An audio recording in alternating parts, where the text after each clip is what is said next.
Dans cette vidéo, nous allons revoir comment déterminer le M et le P d'une droite à partir d'un tableau de valeurs. Donc je t'ai renoté ici les petites formules pour déterminer le M et le P. Donc on avait vu que le M c'était le delta Y sur delta X, ou bien aussi écrit Y2 moins Y1 sur X2 moins X1. Et le P, eh bien Y moins MX en remplaçant le Y et le X par un point de passage. Donc ça je peux te le noter pour qu'on le retienne. Donc ça, c'est un point de passage. Donc c'est à moi de choisir le point de passage. Et le M, eh bien, c'est ce que tu auras calculé juste avant. C'est la pente. Alors, je vais commencer avec le premier exemple, où je vais tout d'abord calculer donc, la pente en faisant delta Y sur delta X. Alors, en faisant Y2 moins Y1 sur X2 moins X1, c'est la même chose. Donc, je vais calculer le delta X ici. Voilà. Et le delta Y ici. Et donc, je trouve eh bien, que pour passer de moins 2 à 1, eh bien, j'ai fait plus 3, ou 3 tout simplement.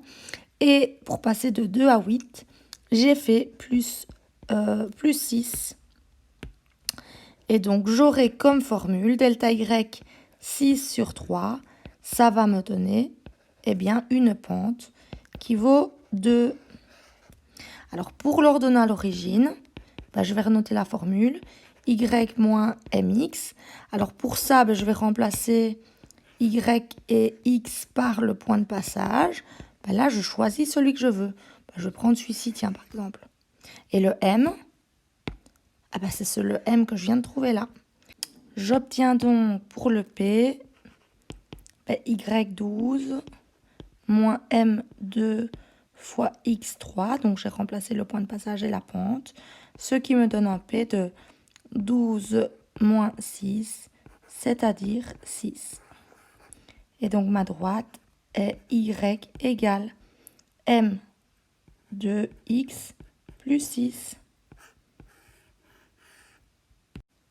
Donc, pour illustrer ce qu'on vient de calculer, en fait, l'ordonnée à l'origine, ça veut dire que quand x vaut 0, eh bien, le y vaut 6. Alors, pour le deuxième exemple, je vais faire la même chose. Je vais tout d'abord calculer la pente en faisant delta y sur delta x. Alors, delta y, voilà par exemple. Donc ici, mon delta x vaut 3, puisque j'ai fait plus 3 pour passer de moins 3 à 0. Et le delta y, il vaut 6, puisque j'ai fait plus 6 pour passer de 6 à 12.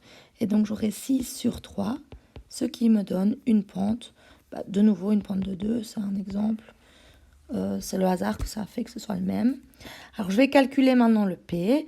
Donc, de nouveau, soit je fais y moins mx en choisissant donc la pente, c'est ce que je viens de calculer là, et le point de passage, eh bien, je choisis par exemple celui-ci. Et donc, j'aurai P égale 16 moins m, c'est-à-dire 2 fois x qui est à dire 2. Et donc, je trouve que P vaut 16 moins 4, c'est-à-dire 12. Alors, j'aurais pu évidemment le trouver avant, puisqu'en fait, ici, j'avais le point 0,12. Donc, cette valeur-ci, eh bien, c'était tout de suite le P. D'accord? Quand on te donne le X qui vaut 0, le Y associé, c'est le P. Et donc, ma droite, j'obtiens Y égale 2X plus 12. Alors, juste une petite remarque par rapport à l'exercice numéro 1. Tu aurais aussi pu trouver l'ordonnée à l'origine en réfléchissant de cette manière. Comme le delta x, c'est plus 3 et le delta y, c'est plus 6.